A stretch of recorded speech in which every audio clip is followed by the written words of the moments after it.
Sus palabras me guían. Sus palabras me guían. ¿De qué vamos a estar hablando en esta serie? Las palabras de Jesús nos guían. Se trata de las frases, no son necesariamente palabras, las últimas frases que Jesús expresó cuando estaba aquí en la tierra. Y de hecho vamos a estar hablando como lo que se conoce en el cristianismo como las 7 palabras. Ahora, no son necesariamente 7 palabras, sino que son 7 frases que Jesús expresó en la cruz. Y estas frases no solamente nos ayudan a entender lo que Jesús estaba pasando, el sacrificio por nuestra redención, por nuestra salvación, pero también nos van a ayudar a utilizar esas frases como un patrón en nuestras vidas para saber qué hacer, para saber cómo responder en los momentos más difíciles de nuestra vida. ¿Cuántos creen que el momento de la crucifixión fue uno de los momentos más difíciles en la vida de Jesús? Esto lo fue. En ese momento cuando Jesús está en la cruz, Él está en su momento de debilidad como nunca antes. Una debilidad física, debilidad aún espiritual, debilidad emocional. Está batallando no solamente con el dolor físico, está batallando con la angustia en su corazón de la traición, de la humillación, de la injusticia. Jesús está en una escala, ¿verdad? Del 1 al 10 está en el 100 de vulnerabilidad, de sufrimiento, de angustia.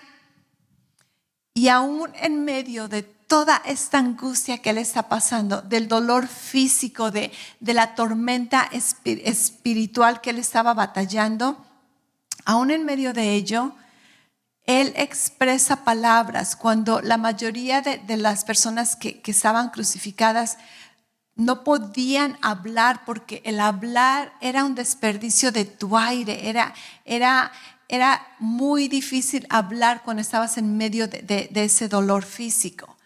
Pero aún en medio de este momento de dificultad, Jesús nos muestra palabras y nos sigue enseñando con sus palabras y sigue siendo nuestro ejemplo a seguir. Y estas 7 frases que Jesús expresa en la cruz nos van a ayudar como unas guías, como patrones que nosotros podemos seguir en momentos de dificultad, en momentos de angustia, en momentos de desesperación. Las últimas palabras de cualquier persona son muy importantes, ¿acaso no? Son palabras significantes. Ahora, la mayoría de personas que eran crucificadas en los tiempos de Jesús, sus palabras de ellos eran gritos de angustia, eran maldiciones, eran dolor, pero las palabras de Jesús son muy significativas, son casi escogidas. Él no desperdiciaba palabras, él no desperdiciaba momentos para bendecir, para ayudar. Y durante esta serie vamos a analizar estas 7 frases. Ahora, todas estas frases las encontramos en un conjunto con los 4 evangelios. No hay un evangelio que nos mencionen las 7 frases, sino que algunos evangelios mencionan algunas, otros mencionan solamente 1 o 2. Entonces, cuando ponemos todas las frases en conjunto, encontramos que son 7 frases que Jesús expresó cuando estaba colgado en la cruz. Y estas frases las vamos a analizar de manera cronológica, lo que pensamos que es una cronología en cuanto a las descripciones de tiempo que los evangelios nos dan. Algunas personas utilizan el orden de Mateo, Marcos, Lucas y Juan, pero vamos a utilizar el orden cronológico que aparentemente nos indican los evangelios. Una vez más, déjame leerte este versículo en Hebreos 12, capítulo 2 y 3. Dice: puestos los ojos en Jesús, el autor y consumador de la fe, quien por el gozo puesto delante de él soportó la cruz, despreciando la vergüenza, y se ha sentado a la diestra del trono de Dios. Consideren, dice, considera pues a aquel que soportó tal hostilidad de los pecadores contra él mismo, para que no se cansen. Este versículo nos dice que cuando consideramos lo que Jesús pasó, lo que Jesús sufrió, cómo lo enfrentó, dice, esto nos va a ayudar a no cansarnos ni que a nuestro corazón se desanime. Entonces, este es el propósito de esta enseñanza, especialmente en momentos, como te decía, en momentos de angustia. ¿Alguna vez has pasado momentos de soledad, momentos de oscuridad, momentos de dolor, momentos de angustia, de ansiedad, donde pareciera que no ves la salida? Las palabras de Jesús son un gran ejemplo a seguir, son una gran guía de lo que podemos hacer en esos momentos, en cualquier momento, pero especialmente en momentos de angustia. La Biblia nos dice en Marcos 15, 25, que Jesús fue crucificado. Todo lo que es la obra de su crucifixión empezó a las 9 de la mañana. Ahora, algunas versiones, dependiendo de la versión que tú leas, dice a la tercera hora, pero eso simplemente significa que las horas del día en un calendario judío empezaban a las 6 de la mañana. Entonces nos dice que a las 9 de la mañana o a la tercera hora empezaron a crucificar a Jesús. Entonces, el día de hoy vamos a analizar, vamos a reflexionar en 3 de estas 7 palabras, ¿ok? Así que ponte buzo. Podríamos pasarnos todo un mensaje en una de esas frases, pero no lo vamos a hacer, vamos a compilarlas. Y la razón por la que compilé estas 3 frases es porque tienen que ver con personas, tienen que ver con nuestra relación de las personas que nos rodean. Y eso tenía que ver con el trato con otras personas. Y esas 3 como que caen en esta categoría. Entonces, estas 3 frases que vamos a estudiar el día de hoy, aparentemente, bíblicamente, se llevaron a cabo desde las 9 de la mañana a las 12 del día, hasta el mediodía. Entonces, estamos hablando de un buen tiempo donde empieza todo lo que es la crucifixión de Jesús.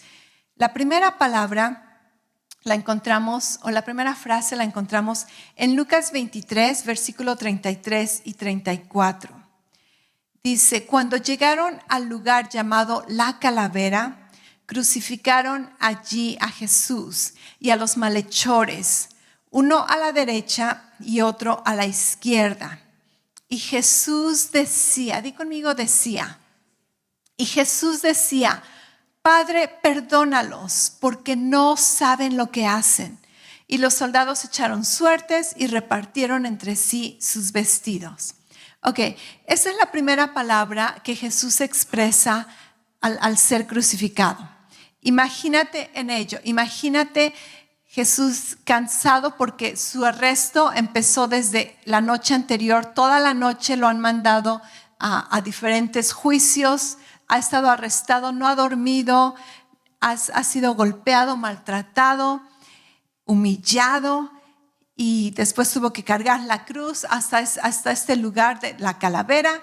Y una vez que por fin lo ponen en la cruz, al primer clavo que entra en su mano, imagínate el shock del dolor, el impacto, y que es lo que sale de la boca de Jesús.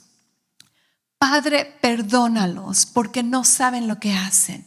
Ahora, la palabra que te pedí que repitieras decía, esta es una palabra muy significativa porque la Biblia no nos dice y Jesús dijo. La Biblia dice Jesús decía. Esa palabra decía está escrita en un verbo para los eruditas en español. Es el pretérito imperfecto indicativo. Para los que no les interesa las clases de español, eso simplemente significa que este verbo no dice cuándo empieza y cuándo termina, sino que puede ser algo repetitivo. Lo que nos está diciendo aquí es de que probablemente cuando Jesús va cargando la cruz, desde que lo arrestan, Jesús decía entre sí, Padre, perdónalos porque no saben lo que dicen. Padre, perdónalos. Y él probablemente lo decía calladamente, solamente entre sí. Pero en el momento en que el primer clavo entra, expresa ya audiblemente, Padre, perdónalos porque no saben lo que hacen. Y ahora, esa es la primera palabra. Jesús no solamente estaba practicando lo que enseñó, porque Él nos enseñó a perdonar a nuestros enemigos, a perdonar a aquellos que nos maltratan, a perdonar a los que nos maldicen. Jesús no solamente estaba practicando lo que Él nos enseñó, pero Jesús también estaba cumpliendo una profecía. Esa profecía está en Isaías 53:12. Donde dice que Jesús intercedió por los transgresores. Estaba orando por aquellos que estaban atacándolo. Y durante los momentos más difíciles de nuestras vidas, las palabras de Jesús nos recuerdan y nos guían a perdonar. Pero no solamente a perdonar, también a recibir perdón. ¿Alguna vez te has metido en un problema que no sabes cómo salir y fue por tu propia culpa, fue por tu propia ignorancia, fue por tu propia desobediencia, fue por tu propia estupidez? ¿Alguna vez has estado allí donde quisieras regresar el tiempo, donde estás arrepentido? Muchas veces quisieras, ¿verdad?, no existir, apretar el botón de resetear y volver a empezar.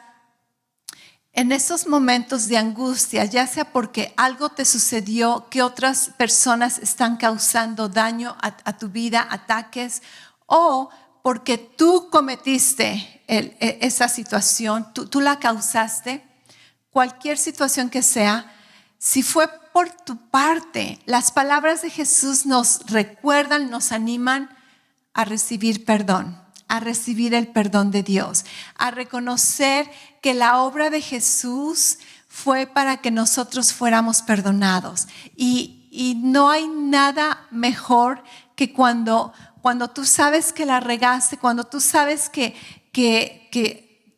metiste la pata, escuchar a alguien que te recibe con gracia, escuchar palabras de ánimo, escuchar el mensaje de Jesús donde Dios dice que te perdona por causa de Jesús. Esto es un gran confort. No sé si tú has estado allí, pero el escuchar palabras de sabiduría, el ser recibido con misericordia, con gracia, el poder venir al trono de gracia en el momento que más lo necesitas y hallar la misericordia de Dios.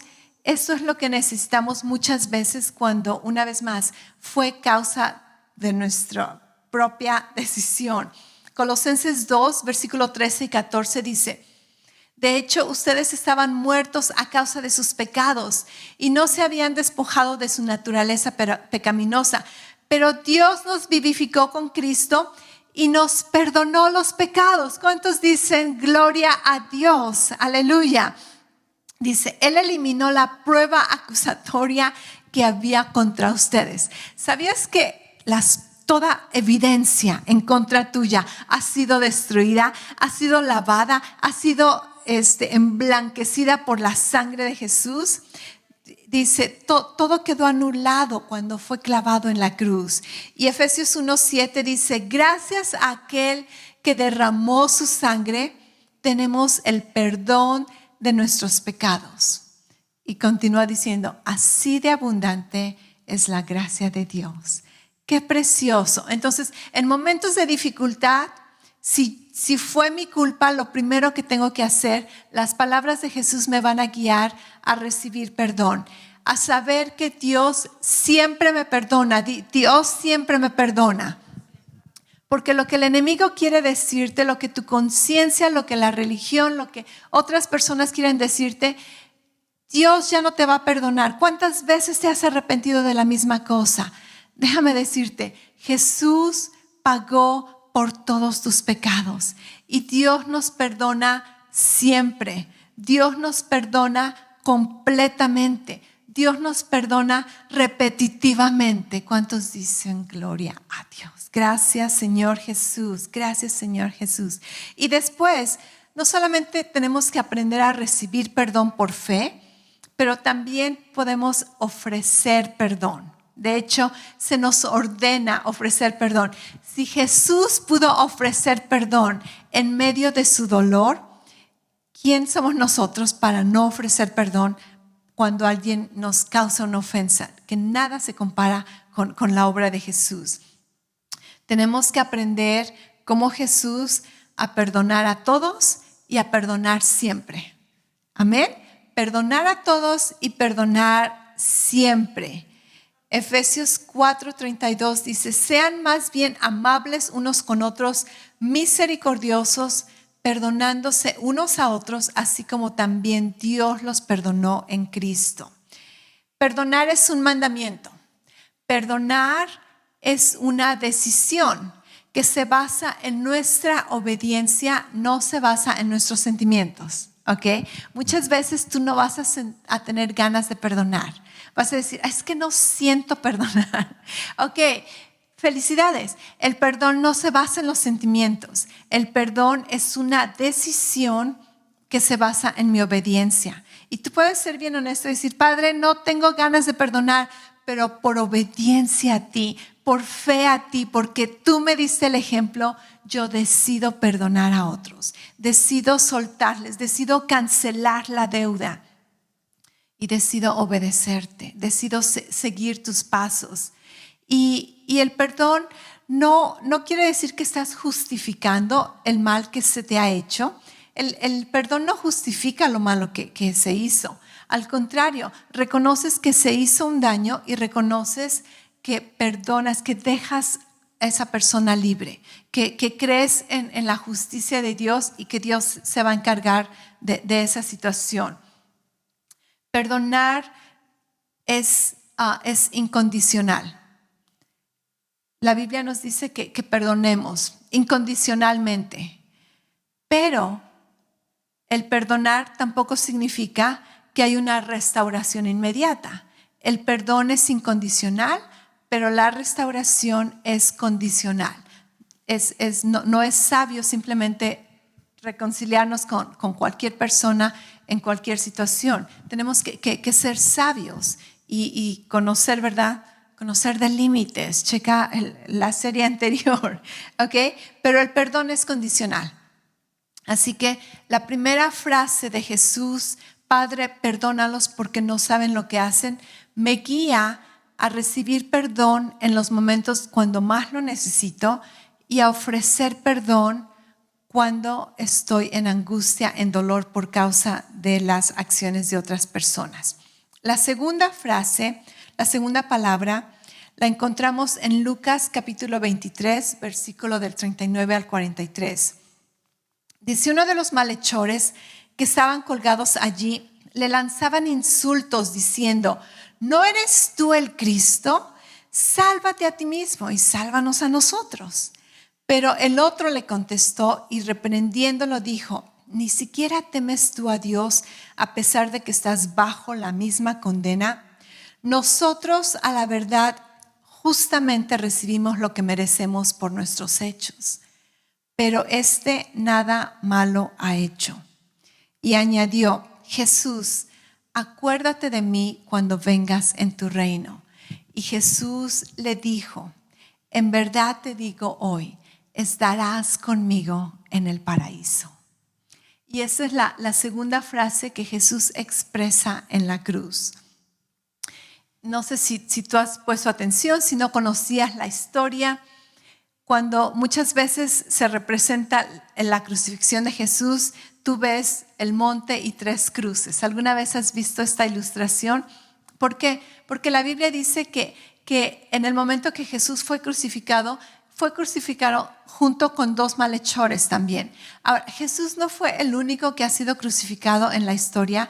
La crucifixión era una manera de juicio, era una sentencia de muerte, así como lo es ahora una silla eléctrica, una inyección de muerte. Esto era parte de la cultura romana en estos tiempos. Entonces, en esta ocasión, la Biblia nos dice que Jesús está crucificado en medio de dos malhechores. Y uno de ellos está con su corazón duro, está buscando salirse de esta sentencia y se burla de Jesús, lo reprocha y le dice, pues si tú eres quien dices que eres, ¿verdad?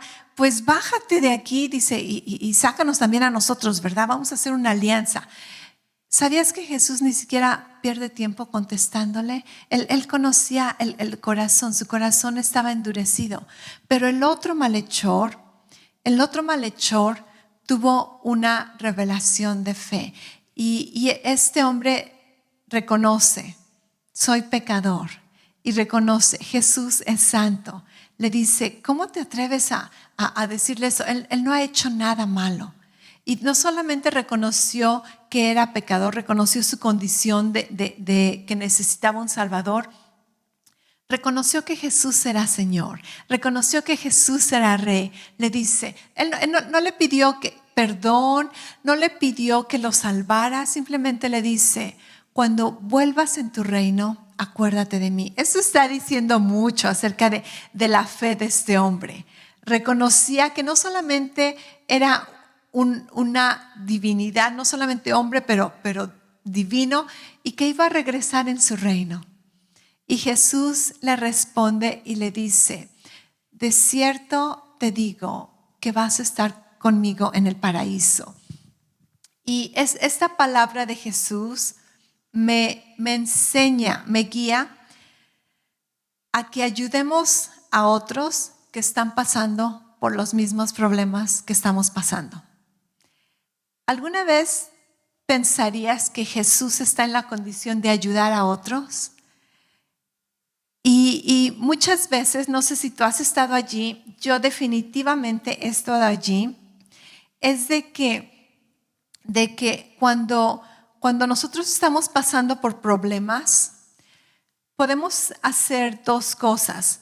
Puedo enfocarme en mis problemas y hundirme, sentirme más miserable, amplificar el problema porque solamente me estoy enfocando en ello, o puedo ir y buscar ayudar a alguien.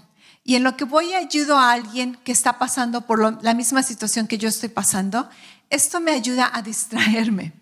Esto me ayuda a buscar soluciones. No sé tú, pero cuando alguien tiene un problema, somos excelentes consejeros, ¿acaso no? Porque vemos el problema fuera de la situación, lo estamos viendo desde otra perspectiva. Y entonces es bien fácil que tengamos consejos y sugerencias. Si yo estuviera así, yo haría esto, yo haría aquello, yo iría aquí, yo no diría esto, yo diría aquello. Pero cuando es nuestro problema, no podemos ver la salida. Y a veces nos estamos ahogando en un vaso de agua. Pero entonces lo que las palabras de Jesús me guían a hacer es de que cuando yo estoy en una dificultad, yo puedo ir a buscar a personas que están en esa misma dificultad y ayudarlos, asegurarlos. De cierto te digo, hay esperanza, hay conforte. Y entonces esto me da una oportunidad para que yo pueda encontrar soluciones, para que yo pueda ver la situación con una perspectiva diferente. En Isaías 58, versículos 10 y 11, nos dice, alimenten a los hambrientos y ayuden a los que están en apuros. Eso está diciéndole a personas que están ayunando.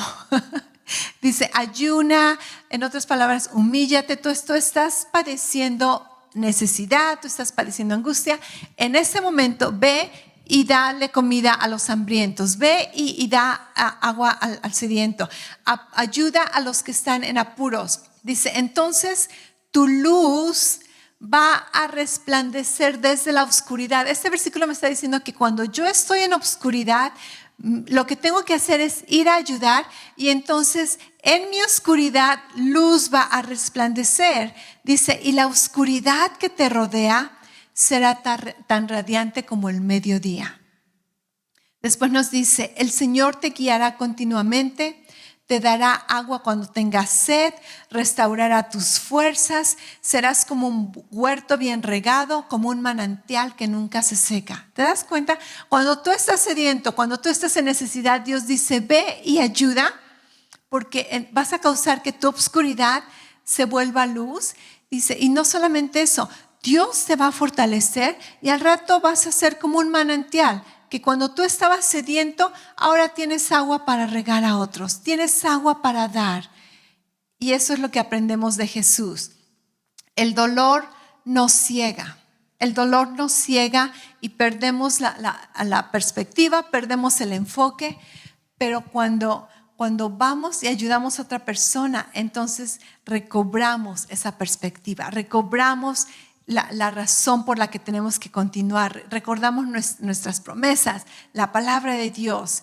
Algo que también me enseña estas palabras es de que hay propósito en nuestro dolor, hay propósito en tu dolor. Dios nunca va a desperdiciar tu dolor. Tu problema, tu experiencia se va a convertir en tu mensaje.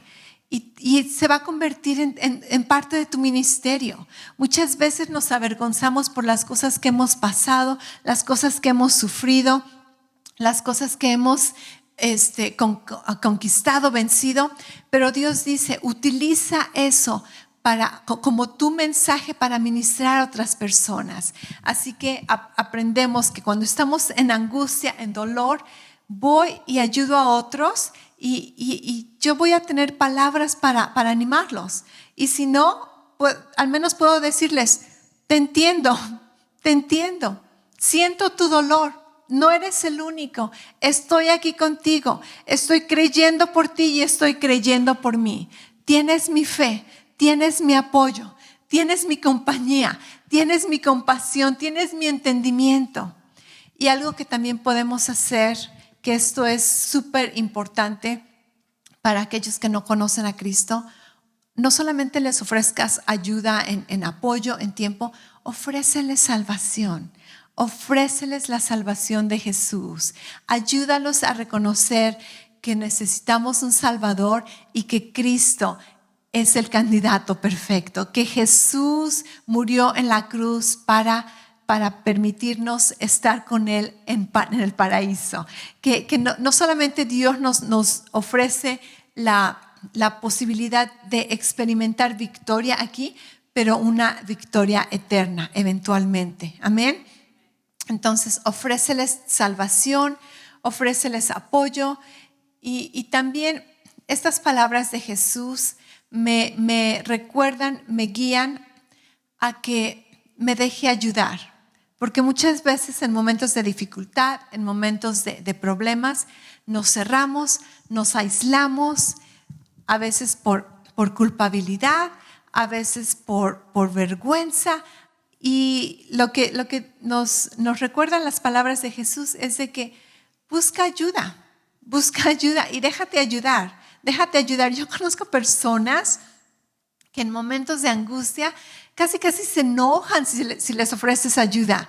Hey, te puedo ayudar, déjame en paz, yo puedo. Ok, pero solamente sabe que estoy orando por ti. En cualquier momento me puedes llamar.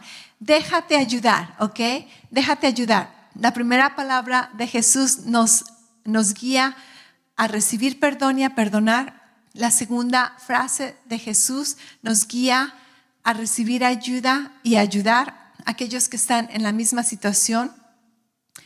Y la tercera frase de Jesús la encontramos en Juan capítulo 19, versículo del 25 al 27.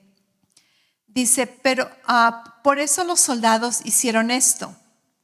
Y junto a la cruz de Jesús estaba su madre y la hermana de su madre María, la mujer de Cleofas, y María Magdalena. Y cuando Jesús vio a su madre y al discípulo a quien él amaba, que estaba allí cerca, dijo a su madre, mujer, ahí está tu hijo. Después dijo al discípulo, ahí está tu madre. Y desde aquella hora el discípulo la recibió en su propia casa. Imagínate esto. Jesús está en medio del dolor, quebranto emocional, quebranto físico, cansancio, dolor, humillación. ¿Cuántas cosas no están pasando por su mente? Y aún en medio de todo lo que Él está pasando, se toma el tiempo de forjar familias a los pies de la cruz. Solamente nuestro Señor Jesús, solamente nuestro Señor Jesús. Estas palabras de Jesús me guían a cuidar a aquellos que están cercanos a mí, especialmente en los momentos más difíciles de mi vida. Muchas veces, te lo digo por experiencia, cuando pasas momentos de dificultad, de angustia, de dolor, de desesperación, las personas que terminan pagando son las personas que menos se lo merecen, las personas que están cerca de nosotros. Yo me acuerdo en una ocasión, tengo muchas ocasiones, pero me acuerdo en una ocasión, la primera vez que golpeé mi carro, de hecho, la primera y única vez que golpeé mi carro, fue algo, si tú lo dirías, insignificante. Salí de comprar el mandado, estaba echándome de reversa en el estacionamiento, otra persona también se echó de reversa al mismo tiempo y nos golpeamos. Fue algo, te digo, insignificante, no perjudicó mi carro, simplemente un hoyo, ¿verdad? O raspada, lo que tú seas. Pero era la primera vez y yo estaba, ¿verdad?, en mi mente como queriendo regresar el tiempo porque no puse atención, porque no eso, porque no aquello. Y me acuerdo, le hablé a mi esposo inmediatamente, me dice llámale al seguro, bla, bla, bla.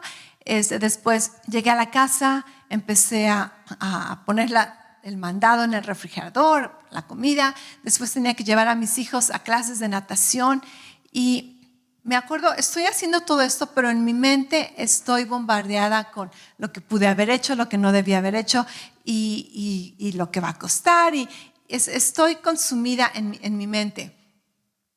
Y me acuerdo, vamos manejando y siento como que ese día andaba como un zombie, ¿verdad? Estaba actuando, pero no estaba presente en nada de lo que estaba sucediendo. Mi mente estaba consumida.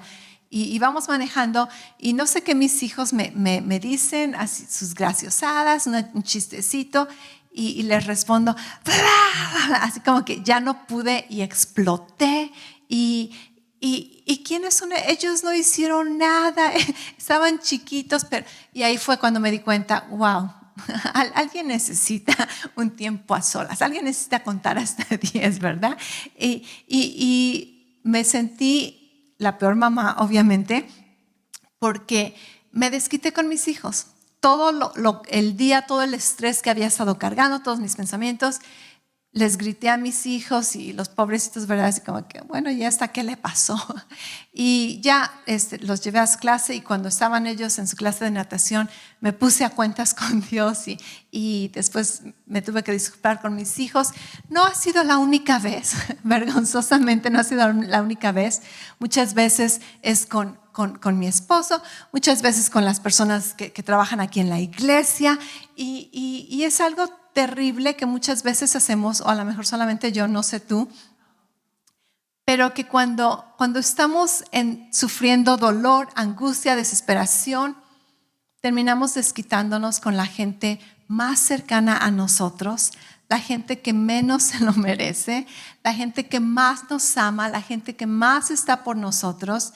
Y aquí lo que yo aprendo de Jesús es de Jesús, no permitió que su dolor lo volviera egoísta. Cuando estamos en dolor, el dolor no solamente nos ciega, el dolor nos hace egoístas y el dolor nos hace solamente enfocarnos en nosotros mismos y a veces hasta queremos que otros sientan lo que estamos pasando, que otros sientan lo que estamos sintiendo.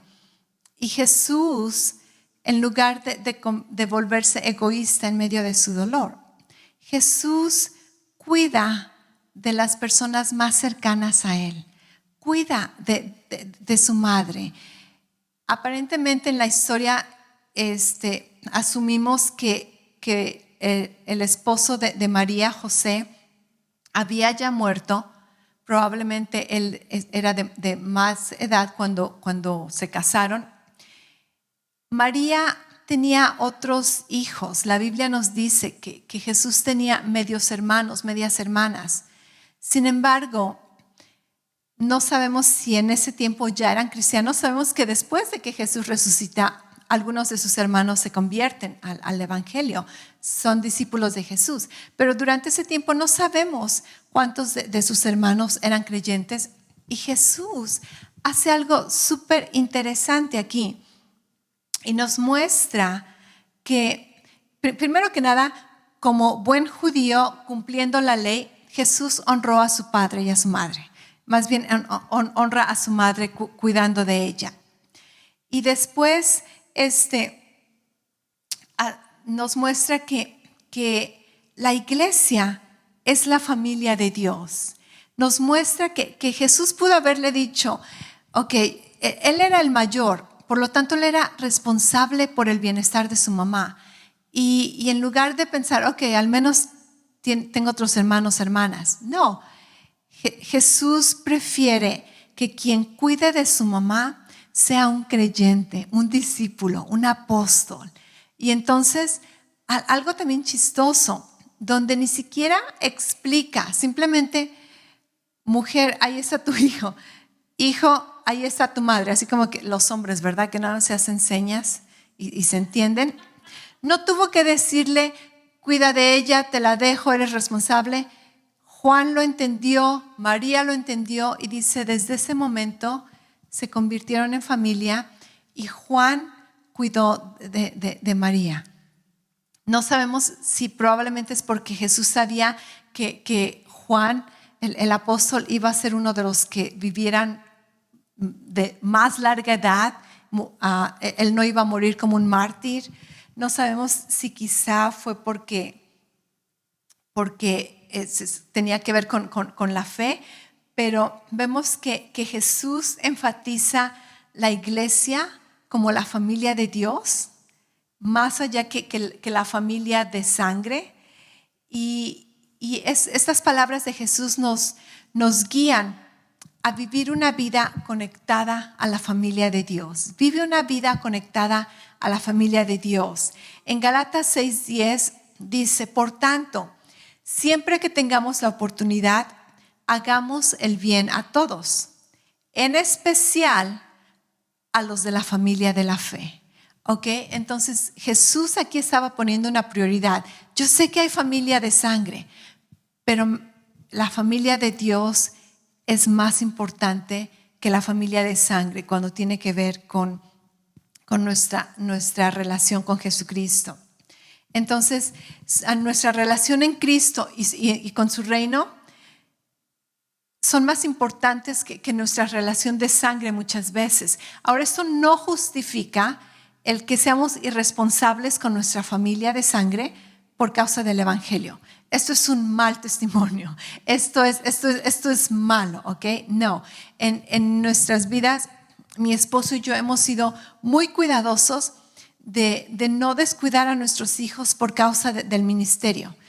Y hemos hecho lo mejor que podemos para incluirlos como parte del ministerio, pero que no queremos en ningún momento que nuestros hijos nos reprochen y nos digan, por la iglesia, ¿verdad? Ustedes me descuidaron. Y creo que Dios nos ha dado la sabiduría y la guianza para incluirlos, para ser todos familia haciendo lo que hacemos. Y nuestros hijos, gracias a Dios, están enamorados de la iglesia, del ministerio y hasta nos apoyan a veces, ¿verdad? Como que papás, échenle más ganas. Y entonces, aunque sabemos que la familia de Dios es más importante que la familia de sangre, esto no justifica ser irresponsables con la familia de sangre, ¿ok? El dolor nos ayuda cuando estamos en dolor, tenemos que aprender a cuidar de las personas que están más cercanas a nosotros y a entender que ellos no son la causa de nuestro dolor. Muchas veces nuestro dolor no tiene nada que ver con lo que es el problema, y es bueno identificar nuestro dolor. Cuando estamos en medio del dolor, las palabras de Jesús también me guían no solamente a cuidar de los que están cerca de mí, pero también a dejarme cuidar. Y esto va otra vez en conjunto con ayudarte. Déjate cuidar, déjate ayudar, ¿ok? Déjate cuidar y déjate ayudar.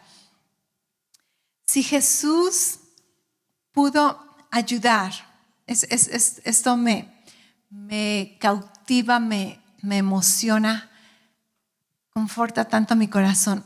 Si Jesús pudo ayudar a las personas en su momento de más debilidad, imagínate ahora que estás sentado a la diestra del trono de Dios, lleno de gloria, poder y majestad.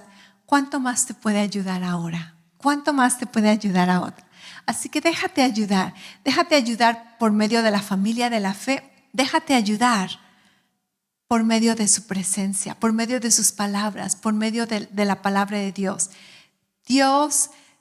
Cristo puede ayudarte. Si te ayudó antes, más bien si ayudó a personas en su momento de debilidad humana, ahora en su gloria, ¿cuánto más nos puede ayudar? ¿Cuánto más no puede hacer por nosotros?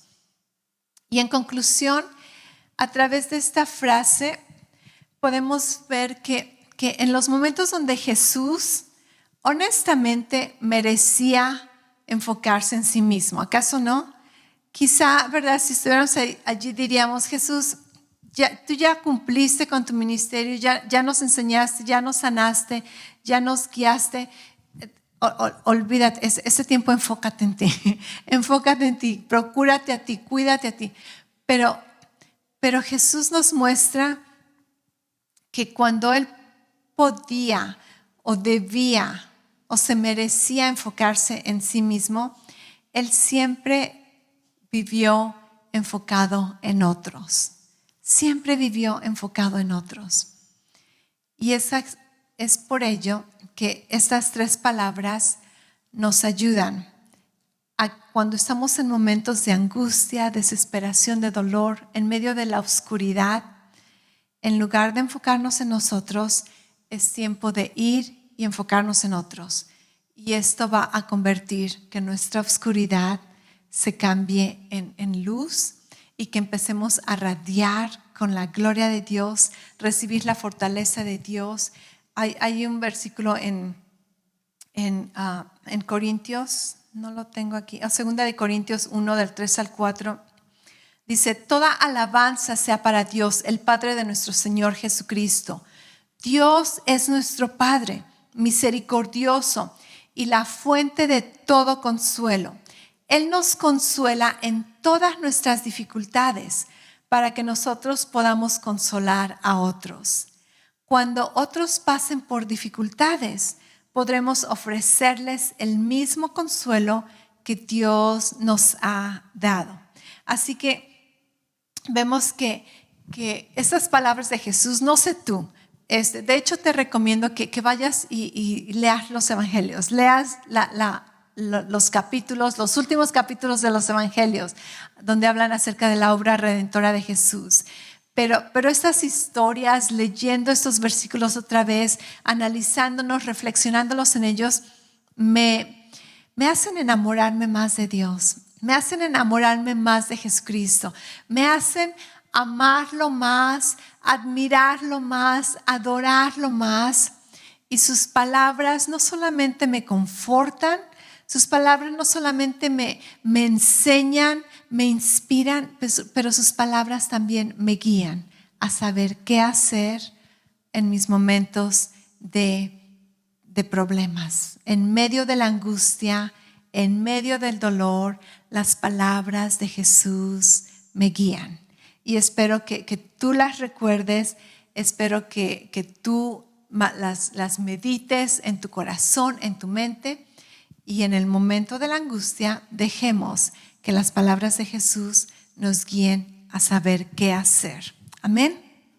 Si tú estás aquí, ya sea en persona, en línea, y tú no sabes si eres parte de la familia de Dios, quizá algún tiempo has caminado junto con Cristo, quizá te has alejado, quizá nunca has tenido una confirmación en tu corazón de que Jesús es tu Señor, de que eres salvo.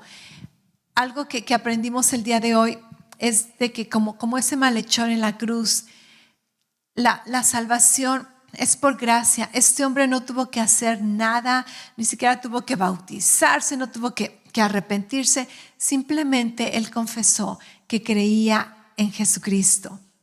Y Jesús le promete salvación como resultado de esa fe. Y en este día yo te invito a que tú recibas salvación, recibas perdón de pecados, recibas una vida nueva al hacer una confesión de fe declarando que tienes fe en Jesucristo.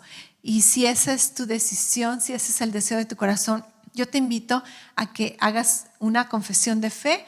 Repite después de mí, yo te voy a guiar en saber qué hacer. La palabra dice que cuando confesamos con nuestra boca lo que creemos en nuestro corazón, seremos salvos. Así que repite después de mí, di: Padre, te doy las gracias que me amas y enviaste a Jesucristo a morir por mis pecados. Señor Jesús, yo creo en ti. Yo creo en tu inocencia. Yo creo en tu santidad. Yo creo en tu reino. Yo creo en la obra de tu salvación. Y este día la recibo por fe. Este día te declaro mi Señor y mi Salvador. Y te doy las gracias por salvarme y por hacerme un hijo tuyo. En el nombre de Jesús. Amén.